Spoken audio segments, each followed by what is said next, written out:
আৰু এই মুহূৰ্তৰ আন এক ব্ৰেকিং নিউজ ছত্তীশগড়ত অসমৰ শহীদৰ সংখ্যা 2জনলৈ বৃদ্ধি পালে বাবলু ৰাভাৰ পিছত শহীদ CRPF বিষয়া দিলীপ দাস মাওবাদীৰ এম্বুছৰ পিছতে সন্ধানহীন হৈ আছিল দিলীপ দাস শহীদ দিলীপ দাসৰ ঘৰ হৈছে ভবানীপুৰৰ ভাৰেগাঁও কিছু সময় পূৰ্বে আমি কৈছিলো যে এজন যেহেতু সন্ধানহীন হৈ আছে খবৰ পোৱা থকা নাছিলে বা তেনেধৰণৰ কোনো তথ্য আমাৰ হাতত আহি পৰাহি নাছিল এই মুহূৰ্তত আহি পৰা তথ্য অনুসৰি ছত্তীশগড়ত অসমৰ শহীদৰ সংখ্যা 2জনলৈ বৃদ্ধি পালে বাবলু ৰাভাৰ পিছত শহীদ হৈছে CRPF বিষয়া দিলীপ দাস দিলীপ দাস আমি আমাৰ হাতত আহি পৰা এখন আলোকচিত্ৰ আমি এই মুহূৰ্তত দেখুৱাইছো দিলীপ দাস CRPF বিষয়া আৰু আমি লগতে জনাই গৈছো যে যেহেতু এই খবৰ পোৱা মাত্ৰকে লগতে এই খবৰ বিয়পি পৰিছিল যে এজন বিষয়া সন্ধানহীন হৈ আছে গতিকে এই মুহূৰ্তত আহা খবৰ অনুসৰি পুনৰ কৈছো যে দুজন শহীদৰ খবৰ এই মুহূৰ্তত আহি পৰিছে আৰু এজন শহীদ যে কথা আমি ইতিমধ্যে কৈছো যে দুজনলৈ বৃদ্ধি পালে শহীদ বাবলু ৰাভাৰ পিছত এয়া শহীদ CRPF বিষয়া দিলীপ দাস মাওবাদীৰ এম্বুছৰ পিছত সন্ধানহীন হৈ আছিল শহীদ দিলীপ দাসৰ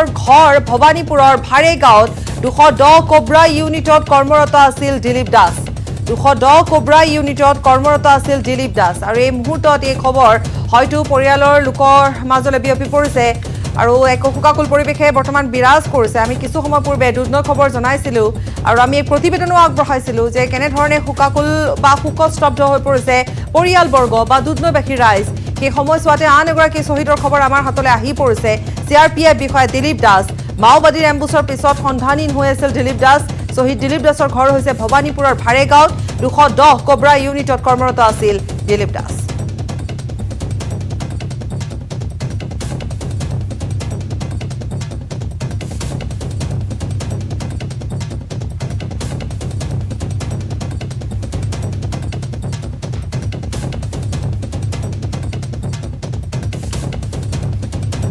আমি পুনৰ এবাৰ এই সন্দৰ্ভত জনাব বিচাৰিছো যে দুজনলৈ বৃদ্ধি পাইছে শহীদৰ সংখ্যা CRPF বিষয়া দিলীপ দাসৰ সন্দৰ্ভত আমি এই মুহূৰ্তত কৈছো যে সন্ধানহীন হৈ আছিল দিলীপ দাস 210 কোব্ৰা ইউনিটত কৰ্মৰত আছিল আৰু এই মুহূৰ্তত আন এক খবৰ যে আক্ৰমণৰ ঘটনাৰ তদন্তৰ দায়িত্ব নিয়াক দিয়াৰ সম্ভাৱনা আছে কাইলৈ ছত্তীশগড় আৰক্ষীয়ে দাখিল কৰিব প্ৰতিবেদন আমি পুনৰ কৈছো যে এই দায়িত্ব নিয়াক দিয়াৰ সম্ভাৱনা আছে কাইলৈ ছত্তীশগড় আৰক্ষীয়ে দাখিল কৰিব প্ৰতিবেদন এক ভয়ানক এম্বুছৰ খবৰ ইতিমধ্যে আমি জনাই গৈছো যি এম্বুছৰ ইটোৰ পাছত সিটোকৈ ন খবৰ আহি আছে তাৰ ভিতৰত দুজন যেহেতু জোৱান শহীদ হৈছে অসমৰ দুজন জোৱান শহীদ হৈছে আমি জনাই গৈছো যে এগৰাকী CRPF বিষয়া দিলীপ দাসৰ ঘৰ হৈছে ভবানীপুৰৰ ভাৰেগাঁৱত আনগৰাকী হৈছে বাবলু ৰাভাৰ ঘৰ দুধনৈত আৰু শেহতীয়া যি খবৰ সেয়া হৈছে যে এই আক্ৰমণৰ ঘটনাৰ তদন্তৰ দায়িত্ব নিয়াক দিয়াৰ সম্ভাৱনা আছে কাইলৈ ছত্তীশগড় আৰক্ষীয়ে দাখিল কৰিব প্ৰতিবেদন আৰু কিছু সময় পূৰ্বে আমি এই কথাও জনাইছিলো যে কেন্দ্ৰীয় গৃহমন্ত্ৰী অমিত শ্বাহ অসমত উপস্থিত হোৱাৰ পাছত এই খবৰ আহি পোৱাৰ পাছতে তেওঁ সকলো সভা বাতিল কৰি উৰা মাৰিলে দিল্লীলৈ গতিকে তাৰ পিছতে যথেষ্ট তৎপৰ হৈ পৰা দেখিবলৈ পোৱা গৈছে আৰু শেহতীয়া তথ্য বা শেহতীয়া খবৰ যি আমাৰ হাতত আহি পৰিছে সেয়া হৈছে যে এই ভয়ংকৰ এম্বুছ বা এই আক্ৰমণৰ ঘটনাৰ তদন্ত দায়িত্ব নিয়াক দিয়া হৈছে বা সম্ভাৱনা আছে কাইলৈ ছত্তীশগড় আৰক্ষীয়ে প্ৰতিবেদন দাখিল কৰিব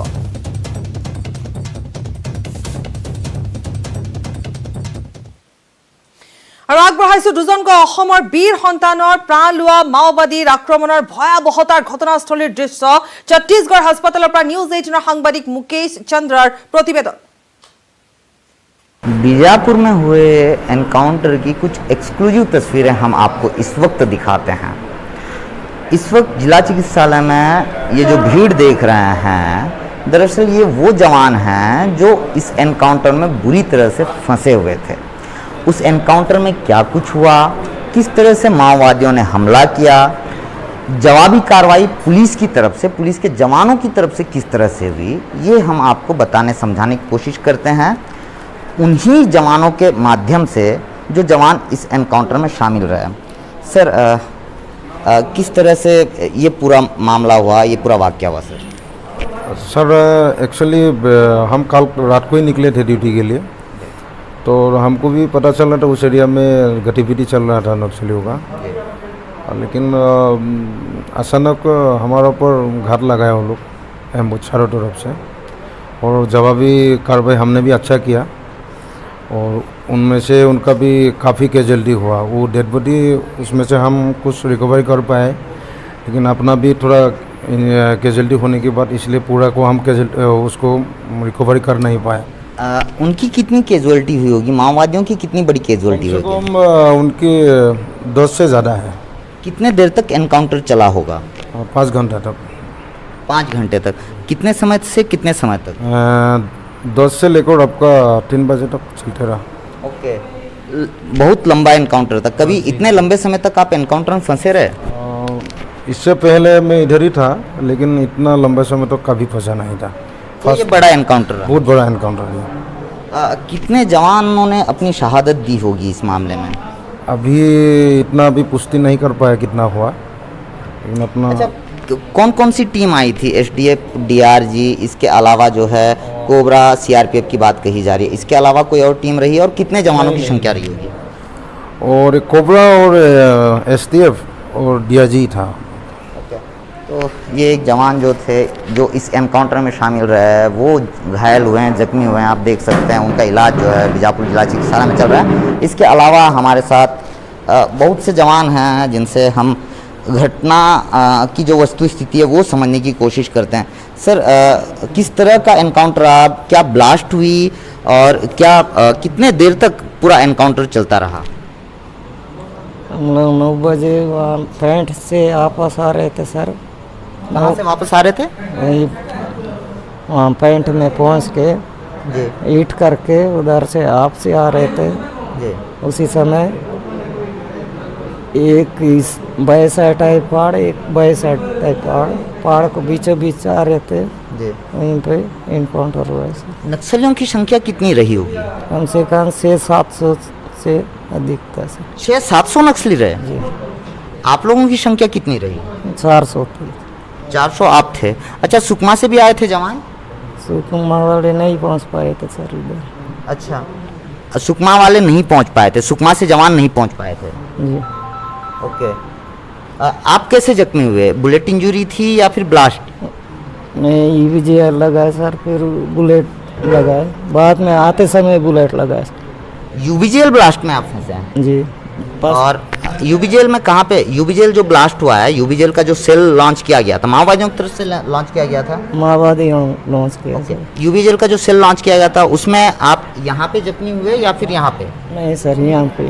ओके, तो फिर यहाँ कैसे जख्मी हुए हैं? वहाँ से फिर आते समय यहाँ पे लगाए सर। कितने दूरी पे आए थे आप? कम से कम 1 किलोमीटर आए थे। तो इतनी बड़ी संख्या में माओवादी थे, जी आप लोगों को पूरी तरह से घेरा गया था? जी। ओके, तो ये जो जवान हैं, इनके मुताबिक जो है 700 से अधिक माओवादी इस पूरे घटना को अंजाम दिए हैं, जबकि जवानों की संख्या करीब 400 के आसपास रही। सुकमा से भी जवानों की टीम निकली थी, मगर जब इस पूरे वारदात को माओवादी अंजाम दे रहे थे, उस वक्त पे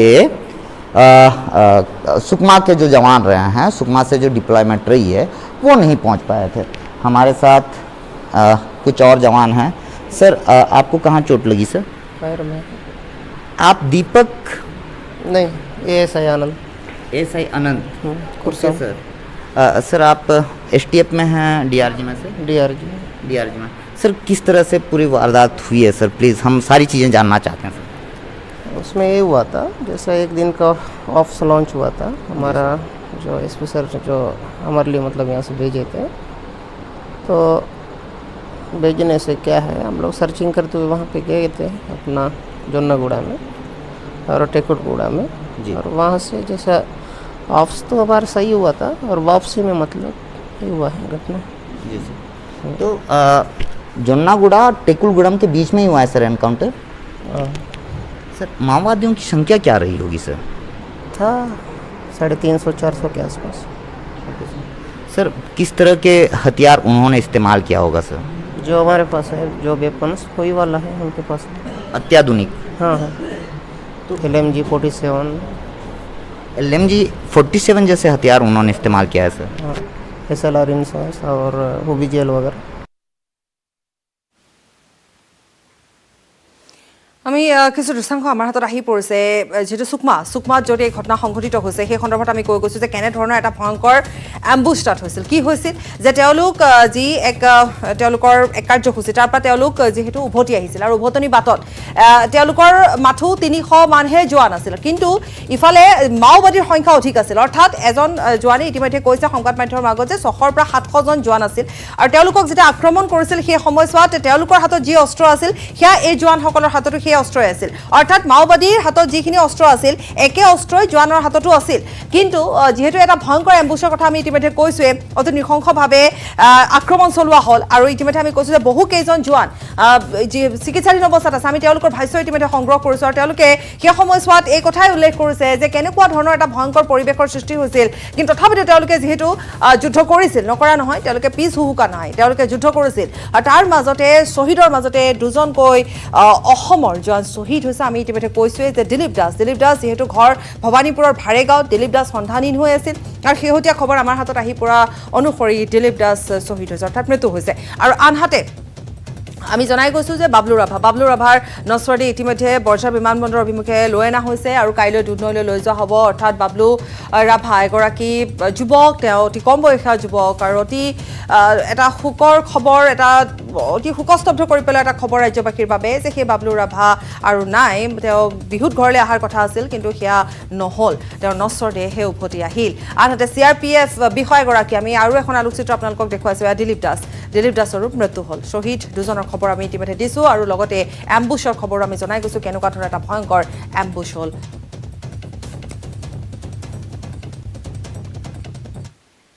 খবৰ আৰু আছে সময় বিৰতি মানে জানেনে মাইথন স্ট্ৰং মানে মাইথন নিৰ্মাণৰ মানদণ্ড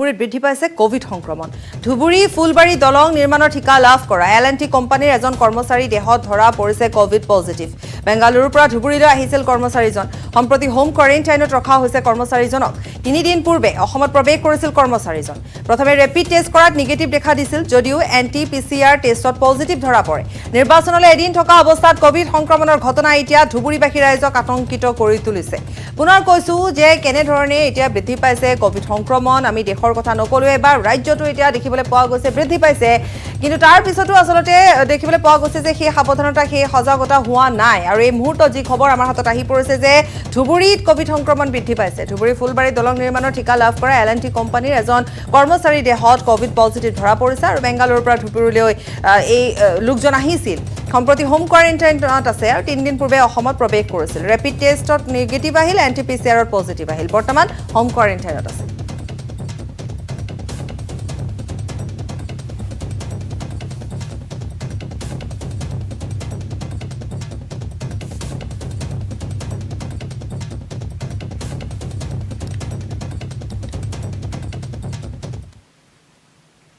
মহানগৰীত পাচলি ব্যৱসায়ীৰ নৃশংস হত্যাকাণ্ড ভাড়াঘৰৰ সন্মুখতে ঘাতকৰ নৃশংসতাৰ বলি হ'ল সাইদুল আলী ভাড়াঘৰৰ সন্মুখতে চুৰিৰে ডিঙি ৰেপি পাচলি ব্যৱসায়ীক হত্যা কৰা দুৰ্বৃত্তৰ সন্ধানত আৰক্ষীয়ে অব্যাহত ৰাখিছে অভিযান এই প্ৰতিবেদন আগবঢ়াই বাতৰিৰ পৰা বিদায় লৈছো নমস্কাৰ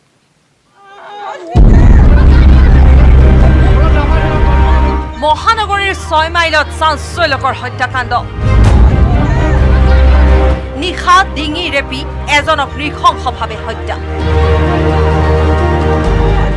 মৃত লোকজন সাইদুল আলী ভাড়াঘৰৰ সন্মুখতে সাইদুলক হত্যা কৰি পেলাই থৈ গ'ল দুৰ্বৃত্তই নিশা ব্যৱসায় সামৰি ঘৰলৈ উভতা সাইদুলক কোনে হত্যা কৰিলে তাক লৈ এতিয়া সৃষ্টি হৈছে ৰহস্যৰ দিনটো বঢ়িয়াকৈ দহন কৰিছে সন্ধিয়া আপোনাৰ আমি গধূলি মাত কথাও পাতিছোঁ ঠিক 9টা মানতে দোকান বন্ধ কৰিছে 9:15 মানত আমি খবৰ এটা পালোঁ যে তাতে আপোনাৰ কোনোবা চব্জিৰ দোকানী এটাৰ গল কাটিছে তাৰপিছত একজনে ক'লে কি নহয় JNRC টানিছে আমি JNRC যে গম পাওঁ যে এই ল'ৰাজনে কিন্তু আমি জানাত ল'ৰাজনৰ বজাৰত কোনো শত্ৰুতা বা কোনো হাইকাজিয়া একোৱেই নাই কোন দুচুকৰাই মানে এই কৰ্মটো কৰিছে আমি নাজানো কিন্তু 6 মাইলত পাচলিৰ দোকান আছিল সাইদুলৰ ব্যৱসায়িক শত্ৰুতাৰ বাবে কোনোবাই হত্যা কৰিলে নেকি সাইদুলক মই ওলাইছোঁ আৰু পানী উঠাই পেলাই আহি দেখোঁ তাৰ মানুহটোৰ ডিঙি কাটি মানে ডিঙিৰ তেজ ওলাই আছে ব্লিডিং হৈ আছে এই তাতে পৰি আছে কিবা নাম চাম লিখি থৈ গৈছে কাগজ এখনত লিখি থৈ গৈছে কাটা হোৱাৰ পিছত পাৰিবাৰিক কাৰণত এই হত্যাকাণ্ড হোৱা বুলি একাংশই সন্দেহ প্ৰকাশ কৰিছে ঘটনা কেন্দ্ৰ কৰি আৰক্ষীয়ে চলাইছে তদন্ত আৰক্ষীৰ তদন্তৰ পাছতে পোহৰলৈ আহিব প্ৰকৃত সত্য কি বলেন Bhattacharya report news 18 Assam north east মানে জানেনে মাইথন স্ট্ৰং মানে মাইথন নিৰ্মাণৰ মানদণ্ড